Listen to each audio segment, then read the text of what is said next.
नमस्कार. मी जयश्री देसाई. अल्टिमेट आरोग्य या माझ्या यूट्यूब चॅनलमध्ये आपणा सर्वांचं हार्दिक स्वागत. ज्येष्ठ नागरिकांसाठी अत्यंत उपयुक्त असलेली, लाभकारी असणारी अशी मुद्रा आपण आज बघणार आहोत. तिचं नाव आहे आकाश मुद्रा.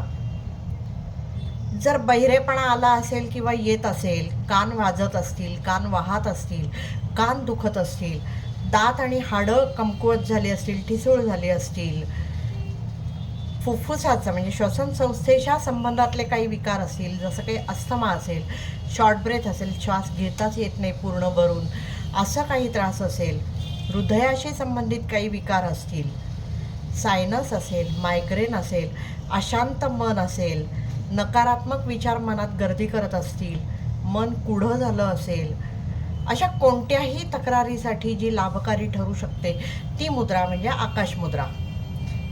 नावाप्रमाणेच लक्षात आलं असेल की ही मुद्रा आकाश तत्वाशी संबंधित आहे.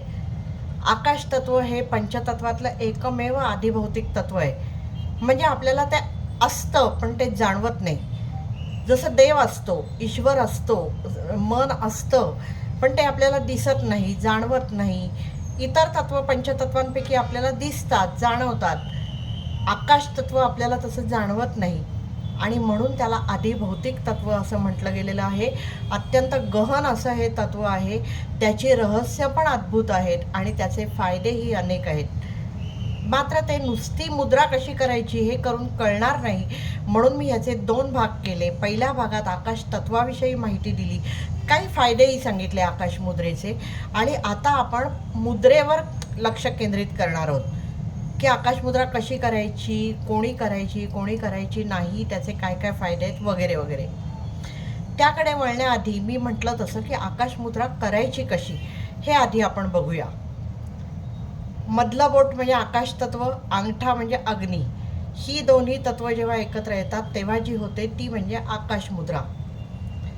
दोन्ही हातांनी ती करायची असते. मी दाखवताना जरी अशी उभी दाखवत असले तरी ती मांड्यांवर असे हात ठेवून ती करायची असते. कोणतीही मुद्रा जशी 45 मिनिटं दिवसभरात करायची असते तशी ही करायची असते. शक्य असेल तर दिवसातनं किमान 10-10 मिनिटं, दिवसातून 3दा किंवा 2दा एवढी तरी ती करावी, तर त्याचे फायदे लक्षात येतील. मी अनेकदा सांगितलं की कोणतीही मुद्रा पी हळद आणि हो घोरी असं नसतं. त्याच्यामुळे ती नियमितपणे श्रद्धापूर्वक केली जायला हवी, तरच त्याचे फायदे दिसू शकतात. काहींना ते लगेच दिसू शकतात, काहींना दीर्घकाळाने. ते दुखणं किती चिवट आहे, किती काळ तुमच्या शरीरात साठलं आहे त्यावर ते अवलंबून असतं. ही आकाश मुद्रा चालताना मात्र काही गोष्टी लक्षात ठेवल्या पाहिजेत. चालता चालता वगैरे ही करायची नसते, जेवताना करायची नसते. ज्यांना हायपर थायरॉइड आहे त्यांनी ती करायची नसते, आणि ज्यांना वातविकार आहेत त्यांनी ती करायची नसते. कारण स्पेस वाढते आकाश मुद्रेमुळे, अवकाश वाढतो शरीरातला, आणि मग वातविकार वाढण्याची भीती असते. आणि म्हणून ज्यांना वातविकार आहेत त्यांनी ही मुद्रा करू नये. बाकी ती कुणीही करायला हरकत नाही. ही मुद्रा आध्यात्मिकदृष्ट्या सुद्धा अत्यंत महत्त्वाची आहे. म्हणून गेल्याही एपिसोडमध्ये मी दाखवलं होतं की गौतम बुद्धांच्या अनेक मूर्तींमध्ये किंवा अनेक योग्यांच्याकडे आपण जर बघितलं तर ही मुद्रा लावून ते बसलेले दिसतात. अशा गौतम बुद्धाच्या कितीतरी मूर्ती आहेत, शिल्प आहेत की ज्याच्यात त्यांचा हात हा असा दिसतो. याचं कारण असं आहे की ह्याचा आकाश मुद्रा जेव्हा आपण करतो तेव्हा आपली कुंडलिनी विशुद्ध चक्राच्या वर जाण्याचा मार्ग आपण मोकळा करतो. म्हणजेच आध्यात्मिक प्रगतीचा मार्ग मोकळा करतो. जी वैश्विक आकाश म्हणजे काय, वैश्विक चेतना आहे, त्या चेतनेशी निगडीत होण्याचा, संबंध होण्याचा हा मार्ग आपण मोकळा करत असतो. आणि म्हणून आकाश मुद्रा ही आध्यात्मिक उन्नतीसाठी सुद्धा अत्यावश्यक मानली गेलेली आहे. तुम्ही ही मुद्रा करून बघा. तुमची आध्यात्मिक साधना असो वा नसो, ही मुद्रा जेव्हा तुम्ही करता, हे दोन्ही टिप्स जेव्हा एकत्र जोडता तेव्हा नीट कॉन्सन्ट्रेशननी जर हे केलं तर इथे एक हलका ठोका जाणवतो. हा ठोका जाणवतो ह्याचा अर्थ ती मुद्रा व्यवस्थित लागली आणि आपला पुढचा मार्ग मोकळा झाला. त्यामुळे साधना करायची ती तशी. ॲक्युप्रेशर प्रमाणे सुद्धा हे जे टोक आहे, ही जी टोकं आहेत ही सायनसच्या पॉईंट्स आहेत, त्या ॲक्युप्रेशर पॉईंट्स.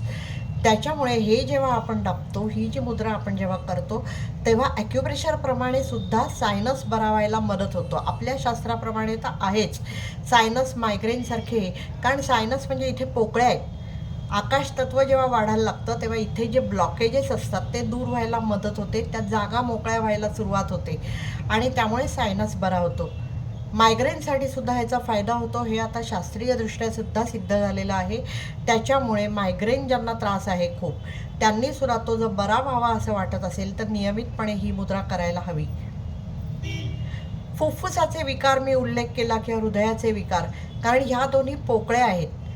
अनेकदा त्या पोकळ्यांमध्ये काही किंवा त्या रक्तवाहिन्यांमध्ये ब्लॉकेजेस असतात, त्यामुळे आपण पूर्ण श्वास भरून घेऊ शकत नाही किंवा आपलं रक्ताभिसरण हृदयाच्या बाबतीत म्हणायचं तर नीट होत नाही.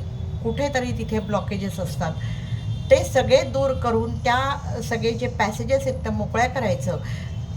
जे फुफ्फुसं आहेत ती लवचिक आणि मोकळी करायचं, हे काम ही मुद्रा करते. या मुद्रेमुळे ते शक्य होतं. त्यामुळे अस्थमा असू दे, नाही तर फुफ्फुसाशी संबंधित कोणतेही विकार किंवा हृदयविकाराचा कोणताही प्रकार असू दे, औषधोपचार थांबवायचा नाही, पण त्याच्या जोडीला पूरक म्हणून हा उपचार केला तर आपल्याला लवकर आराम मिळू शकतो. मात्र ह्याच्या भरोशावर मी पुन्हा एकदा सांगते, हे गंभीर आजार आहेत, त्यामुळे ह्याच्या भरोशावर लगेच औषधोपचार थांबवायचा नाही. मी गेल्या एपिसोडमध्ये अगदी सविस्तर सांगितले की जिथे जिथे पोकळे आहेत तिथे तिथे जेव्हा काही टॉक्झिन साठतात, काही विजातीय घटक साधतात, तेव्हा तिथली जी मूवमेंट आहे आकुंचन प्रसरणाची किंवा अशी, ती हॅम्पर होते, तिला अडथळा येतो.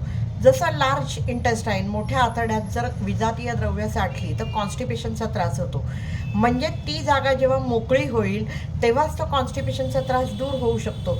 मग ती जागा जर मोकळी करायची तर तिथला अवकाश वाढायला हवा आणि त्यासाठी आकाशमुद्रा उपयोगी पडू शकते. गेल्याही एपिसोडमध्ये मी सांगितलं होतं, हाडं ठिसूळ झाली आहेत, दात कमकुवत झाले आहेत, कॅल्शियम लेवल कमी झाली आहे, तर त्याच्यासाठी ही उपयोगी पडते. का तर इथे ही विशुद्ध चक्रावर प्रभाव टाकते. विशुद्ध चक्राचा जो हे आहे प्रभाव आहे तो थायरॉईडवर आहे आणि थायरॉईडचं कार्य जसं नियमितपणे व्हायला लागतं तेव्हा रक्तातल्या कॅल्शियमची आपल्या शरीरातल्या पातळी सुधारायला मदत होते आणि त्याचा पर्यवसान हे विकार दूर होण्यात होतं. तसंच हाडं ठिसूळ होतात, म्हणजे हाडं ही आपली सच्छिद्र असतात, त्यांची ती जी भोकभोकं आहेत ती जर मिटली, तिथे पृथ्वीतत्व वाढलं तर ती जखडलेपण येतं किंवा हाडं नीट काम नाही करू शकत, दुखतात. अशाही वेळेला ह्याचा फायदा आपल्याला होऊ शकतो. आकाश तत्वाचा आणखी एक गुणधर्म जो आहे तो आहे नाद किंवा ध्वनी. त्याचीही जागा विशुद्ध चक्र हीच आहे आणि त्याच्यामुळे घशात खरखर होणं किंवा त्रास होणं सतत घशात, याही दृष्टीने आपल्याला आकाशमुद्रा फायदे देते. त्यामुळे थोडक्यात सांगायचं तर सगळ्या शारीरिक व्याधी, विशेषतः ज्या 40 नंतर येणाऱ्या व्याधी आहेत, त्यासाठी आपल्याला ही मुद्रा लाभकारी ठरू शकते. त्यामुळे जे सिनियर सिटीजन्स आहेत त्यांनी या व्याधी आल्या असतील तर त्या दूर करण्यासाठी किंवा त्या जर आल्या नसतील तर होऊ नयेत म्हणून ही मुद्रा करणं गरजेचं आहे. याचे आध्यात्मिक लाभही खूप आहेत असं मी म्हटलं, कारण वैश्विक चेतनेशी ती आपला संबंध जोडत असते. आपण बघितलं असेल की अनेक जण जे जपमाळ ओढतात ते अशी ओढतात, म्हणजे मधलं बोट आणि अंगठ्याचाच वापर करतात. म्हणजे त्यांना याचं कारण कदाचित माहिती नसेल की असं का करतात ते, पण त्याचा संबंध आकाश तत्वाशी आहे, ईश्वराशी आहे, वैश्विक चेतनेशी आहे. त्याचं दुसरं कारण हे आहे की ज्योतिषशास्त्रानुसार ही शनीची जागा आहे आणि ही अग्नी आहे. तर शनी आणि सूर्य किंवा शनी आणि अग्नी जेव्हा एकत्र येतो त्याही वेळेला आपली आध्यात्मिक उन्नती व्हायला मदत होते आणि त्याच्यामुळे गौतम बुद्ध असतील किंवा अनेक योगी संत यांच्या ह्याच्यात ही अशी लावलेली दिसते आपल्याला मुद्रा. अनेकांना कन्फ्युजन आहे, मांडीवर हात ठेवून शक्य असेल तर पद्मासनात किंवा सुखासनात बसून ही मुद्रा लावायची असते. श्वासावर लक्ष केंद्रित करून लावायची असते. असं केलं तर त्याचे फायदे जास्त मिळतात. मनाच्या नकारात्मकतेचा उल्लेख मी मगाशी केला होता, कारण आकाश म्हणजे अवकाश, पोकळी. मन जेव्हा खुलं होत जातं, आकाशात शरीरातला अवकाश जेव्हा वाढत जातो तसं आपोआपच मन मोकळं होतं, नकारात्मक विचार कमी होतात, मनाचं कुढलेपण कमी होतं आणि जे सायकोसोमॅटिक डिसिजेस आपल्याला आपण लावून घेतलेले आहेत ते दूर व्हायला मदत होते. कारण स्ट्रेस, नकारात्मक विचार, अशांत मन या सगळ्या तक्रारीच याच्यामुळे दूर होऊ शकतात. मात्र त्यासाठी ती नियमितपणे करायला हवी. जर शक्य असेल तर किमान 15-15 मिनटं दोन्ही वेळेला करा. कोणतीही मुद्रा जर सुरुवातीला 15 मिनटं लावायला जमत नसेल तर 5 मिनटं लावावी. 5 मिनटं व 10 मिनटं व 15 मिनटं असं करत तिचा हे वाढवला तरी चालतो. आयडियली दिवसभरात मिळून 45 मिनटं ती लावायची असते. तुम्ही ती करा. तुम्हाला त्याचे फायदे नक्की जाणवतील याची मला खात्री आहे. आणि मला ते जर फायदे तुम्हाला काय होतात हे जर कळवलं तर मला खूप आनंद होईल. ही अशीच माहिती घेऊन मी दर शनिवारी आपल्या भेटीला येणार आहे. मात्र त्यासाठी आपण हे चॅनल लाईक, शेअर आणि सबस्क्राईब करणं गरजेचं आहे. ते आपण करा अशी मी तुम्हाला विनंती करते. ते कराल अशी आशा बाळगते आणि तूर्त इथेच थांबते. धन्यवाद.